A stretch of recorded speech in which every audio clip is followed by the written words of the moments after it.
Hello everybody and welcome to the Family First podcast, or Vidcast now. I am your host, Austin Burns. And today we'll be discussing more on the family. We'll be talking about my own family situation, what it means to be family versus just being related to somebody.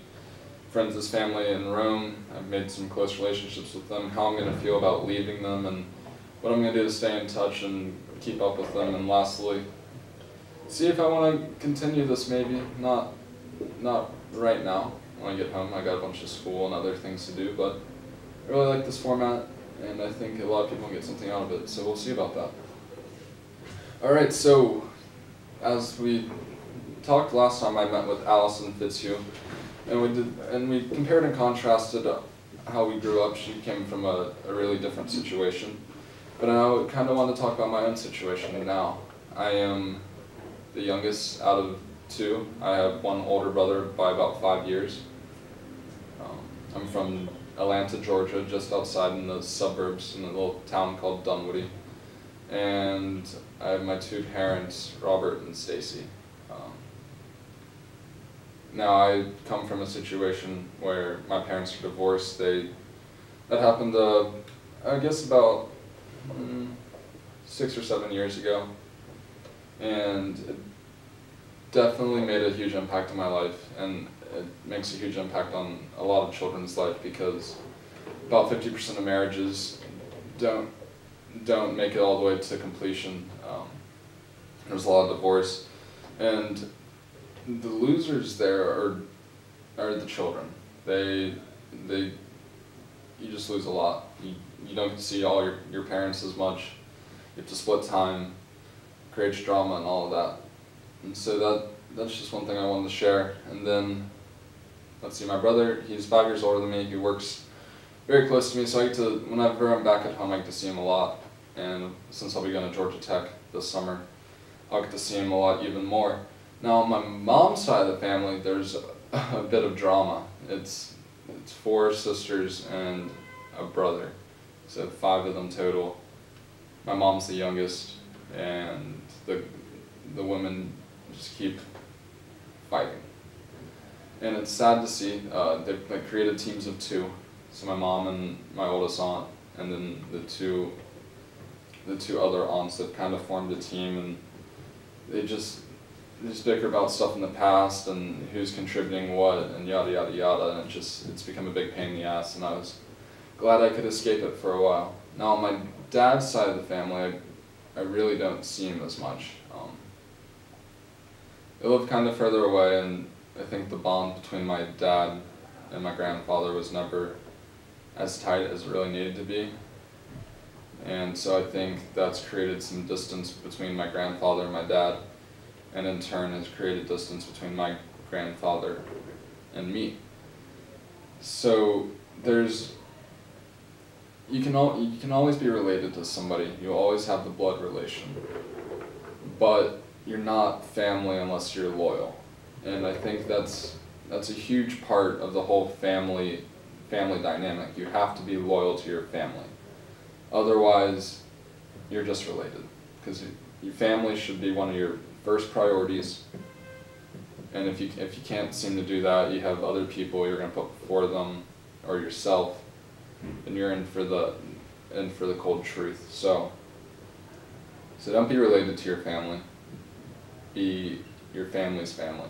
Now, I'm not talking about your extended family, like second, third cousins. Obviously, you don't probably see them that much, and you're just related to them. It's about taking the people closest to you, your core unit of your family, and putting everything into them so they put everything back into you, and you can grow so much stronger. Because the family is such an influential place in life and part of society that it's something you really don't want to mess up. See, if you look at your political views, I'm sure they match mostly to what your parents taught you. I'm sure you eat your food the same way your parents taught you. And I think we all have habits that we've learned from our parents, because we're 50-50 from each parent. So we take the good and bad traits of our parents and our family and kind of just mix them all together into yourself. So it creates a lot of learning issues. Now, so I've had the opportunity to live with 5 other guys in a 3-bedroom apartment in Rome. And with that comes a lot of sharing, a lot of patience, and a lot of cleaning up. So I share a room with my roommate Charlie, pretty cool dude. He goes to VMI, and we got along pretty well as roommates, specifically as roommates.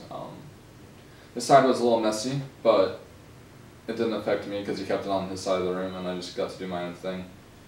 He was very polite, always tiptoeing in at night, doing all that, so we had great relations there. And then my 4 other roommates I got along with pretty well. One just stayed in his room the whole entire time, and the only time I convinced him to come out was for a few weekend trips. My good friend Zach, I'm sad to leave him.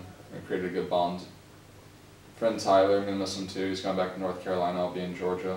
And my friend Taylor, he's going back to Arizona State in the fall. And we've had 4 months to develop these bonds since the end of January. And you're with them so much because you live in the same place that it basically becomes a family. I've seen him more than my mom, my dad, and my brother over the past 4 months. So currently, this is my family, and I think it's a different situation from your actual family because you're not related and you haven't known them since you were born. But we kind of become an adopted family altogether because of our situation. Now, to keep that going in the future, it's going to be a little difficult because we have social media and we can use social media to keep up, but we're not going to have the physical connectedness that we used to. And it's really going to suck I have a friend Sierra, she lives all the way in Portland. So I'm not going to be able to talk to her or see her as much, and we hung out every single day. So it's going to be real sad, it's going to be a lot of tears when I have to leave this place tomorrow actually.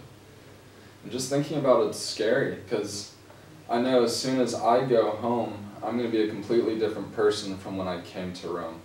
I've had so many experiences and eye-opening moments that I'm really not the same person I used to be.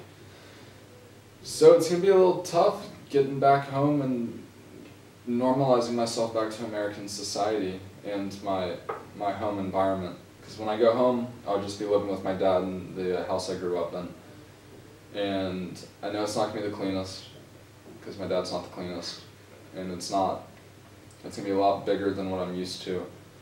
And I'm gonna have to go in there and just deal with it and get through it this summer, and then I'll get back to a small little place to live in a dorm in the fall. But before that, there's gonna have to be a lot of patience and waiting and learning, because my dad hasn't had to live with anybody in 4 months. So we kind of just have to get our yin and yang together. My dad gets to do what he wants to do, like reading books, reading the newspaper, drinking wine. I'll drink wine with him now, but I don't know. We're just gonna have to. We're gonna have to mesh the 2 lifestyles together, and we're gonna have to figure out a plan so I can continue to have the same freedom as I would in Rome. Because when you live 5,000 miles away from your parents, there's communication, but it's not the same as if you're living at home.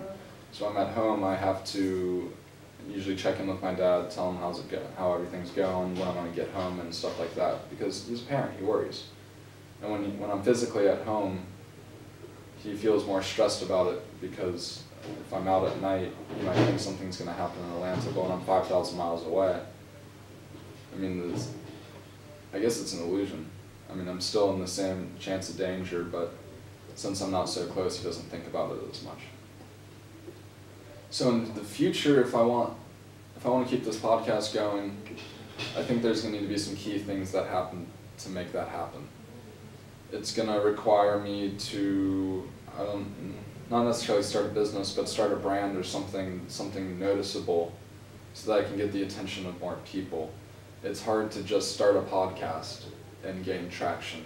It actually requires having some sort of background and some expertise that makes you able to speak on the topic and be fluent in it and people believe you and not just some random person mumbling into a microphone about what they researched a couple hours before. So I think once I enter a working space that I find really interesting to me and I become an expert in that, then I'd be more willing to sit down on camera and audio and talk about it and discuss it and make meaningful conversations with people so that they can learn through me from the things I've failed in the past. So that's it for the Family First show today. I hope you enjoyed it, and I hope you'll join me the next time I create something and put it out. Bye.